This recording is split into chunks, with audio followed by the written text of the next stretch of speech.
Welcome to Sakshi business. This is Durga. Digital ఆస్తుల మార్కెట్లో చట్టవిరుద్ధ చర్యలను కట్టడి చేసేందుకు కేంద్ర ప్రభుత్వం సిద్ధమైంది.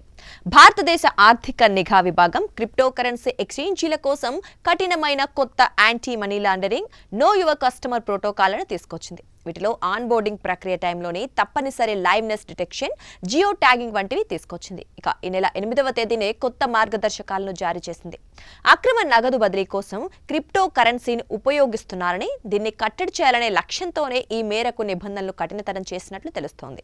కొత్త మార్గదర్శకాల ప్రకారం క్రిప్టో కరెన్సీ ఎక్స్చేంజీలను వర్చువల్ డిజిటల్ అసెట్ సర్వీసు ప్రొవైడర్లుగా వర్గీకరణ చేశారు. ఇప్పుడు ఈ వీడిఏలు సాధారణ డాక్యుమెంట్ అప్లోడ్లను అనుమతించడం సహా మరిన్ని అదనపు పత్రాలు తీసుకోవటం పనులు చేయాల్సి ఉంటుంది.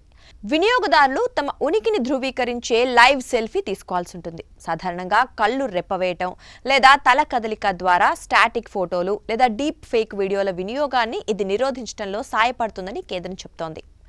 క్రిప్టో కరెన్సీ ట్రేడర్లు తమ ఖాతాను తెరిచే ప్రక్రియను ప్రారంభించిన ఖచ్చితమైన అక్షాంశం, రేఖాంశం, తేదీ, సమయం, ముద్ర, ఐపీ అడ్రస్ వంటివి ఎక్స్చేంజీల వద్ద నమోదు చేయాల్సి ఉంటుంది. పెనీ డ్రాప్ పద్ధతి అనుసరించాల్సి ఉంటుంది. దీనిలో బ్యాంక్ అకౌంట్ యాక్టివ్గా ఉందని, రిజిస్ట్రెన్స్కు చెందినదని నిర్ధారించడానికి నామమాత్రపు రూపాయి ట్రాన్సాక్షన్ చేస్తే ప్రాసెస్ చేస్తారు. పాన్ కార్డుతో పాటుగా వినియోగదారులు పాస్పోర్ట్, ఆధార్ కార్డు లేదా ఓటర్ ఐడి వంటి సెకండరీ గుర్తింపు card, email ID, phone number కోసం ఓటీపీ ధృవీకరణ అందించాలి. ఇన్ని రకాల వివరాలు సేకరించడం ద్వారా మనీ లాండరింగ్కు పాల్పడే అవకాశం ఉండదని, ఎవరైనా అక్రమ నగదు బదిలీ చేస్తే ఇట్టే తెలిసిపోతుందని కేంద్రం భావిస్తోంది. సాక్షి టీవీ ప్రసారాలను నిలిపివేయడం చట్టరీత్యా నేరం.